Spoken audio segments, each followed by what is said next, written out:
Hey everyone, welcome DK Boxing Fitness. இந்த video நம்ம எதை பற்றி பார்க்க போகிறோம்னா நம்ம டிசிப்ளின் எப்படி பில்ட் பண்ணி ஃபிட்னஸ் கோல்ஸ் அச்சீவ் பண்ணுறது அப்படின்றத பற்றி பார்ப்போம். ஸோ இப்போ ஃபர்ஸ்ட் ஸ்டெப் என்னன்னு பார்த்தீங்கன்னா ரைட் டவுன் யோர் கோல்ஸ். அதாவது நீங்கள் உங்கள் ஃபிட்னஸ் ஜர்னியில் நீங்கள் எந்த அளவுக்கு நீங்கள் ஃபிட்னஸ் அச்சீவ் பண்ணணும் அப்படின்றத ஃபஸ்ட்டாக நீங்கள் எழுதுங்க. அதுக்கு நீங்கள் எந்த ஃபுட் நீங்கள் கன்சியூம் பண்ண போகிறீங்க, எவ்வளோ டியூரேஷனில் பண்ண போகிறீங்க அப்படின்றது எல்லாத்தையும் நீங்கள் A to Z நீங்கள் எழுதி வச்சிட்டீங்கன்னு சொன்னால் உங்களுக்கு அதை அச்சீவ் பண்ணுறதுக்கு ரொம்பவே ஈஸியாக இருக்கும். ஸோ இப்போ செகண்ட் டிப் என்னன்னு பார்த்தோன்னா start achieving the smaller goals first. அதாவது நீங்கள் ஒரு ஃபிட்னஸ் ஜர்னியை ஸ்டார்ட் பண்ணுற ஒரு பர்சனாக இருந்தீங்கன்னு சொன்னால் நீங்கள் எடுத்தோடனே ஒரு ஜிம்முக்கு போயிட்டு ஒரு 2 to 3 hours ஒர்க் அவுட் பண்ணணும்னு நினச்சிங்கன்னா உங்கள் மைண்ட் அண்ட் பாடி ரெண்டுமே ஒத்துழைக்காது. ஸோ நீங்கள் அதுக்கு என்ன பண்ணலாம்னா ஃபர்ஸ்ட் ஒரு 15 to 20 minutes நீங்கள் டார்கெட் பண்ணுங்கள். ஸோ அதை நீங்கள் அச்சீவ் பண்ணிட்டீங்கன்னா day by day step by step நீங்கள் இன்க்ரீஸ் பண்ணி ஒரு 2 to 3 hours செஷனுக்கு நீங்கள் இன்க்ரீஸ் பண்ணிட்டீங்கன்னா உங்களுக்கு ஈஸியாகவே உங்கள் ஃபிட்னஸ் கோல்ஸை நீங்கள் அச்சீவ் பண்ணிக்க முடியும். ஸோ இப்போ தேர்ட் டிப் என்னன்னு பார்த்தோன்னா do not fix a time to work out. அதாவது நம்ம எல்லாருமே ஒவ்வொரு டைமில் ஒவ்வொரு மாதிரி பிஸியாக இருக்கும்.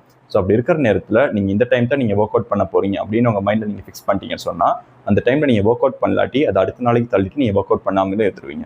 ஸோ அதுக்கு நீங்கள் என்ன பண்ணலாம்னா ஒரு நாளில் எப்போ உங்களுக்கு ஒர்க் அவுட் பண்ணுறதுக்கு டைம் கிடைச்சாலும் ஒர்க் அவுட் பண்ணி உங்களோட ஃபிட்னஸ் கோல்ஸை நீங்கள் அச்சீவ் பண்ணிக்கோங்க. ஸோ நம்ம ஃபிட்னஸ் கோல்ஸ் அச்சீவ் பண்ணுறதுக்கு நெக்ஸ்ட் ஸ்டெப் என்னன்னு பார்த்தீங்கன்னா make your work out interesting. அதாவது நீங்கள் வந்து பாக்ஸிங் ப்ளே பண்ண போகிறீங்க அப்படின்னா நீங்கள் பஞ்சிங் பேக் மட்டும் நீங்கள் ப்ளே பண்ணிக்கிட்டே இருந்தீங்கன்னா உங்களுக்கு போர் அடிச்சிடும். ஸோ நீங்கள் அதுக்கு என்ன பண்ணலாம்னா ஒரு நாள் பஞ்சிங் பேக்கும், இன்னொரு நாள் ஸ்கிப்பிங், இன்னொரு நாளைக்கு ஷேடோ பாக்ஸிங், இந்த மாதிரி எல்லாத்தையுமே நீங்கள் இன்கார்பரேட் பண்ணி பண்ணும்போது உங்களுக்கு ஒர்க் அவுட் இன்ட்ரெஸ்டிங்காக இருக்கும், உங்கள் ஃபிட்னஸ் கோல்ஸ் அச்சீவ் பண்ணுறதுக்கு ரொம்பவே ஈஸியாக இருக்கும். ஸோ உங்கள் ஃபிட்னஸ் கோலை நீங்கள் அச்சீவ் பண்ணுறதுக்கு final tip and best tip என்னன்னு பார்த்தீங்கன்னா keep your mind set strong.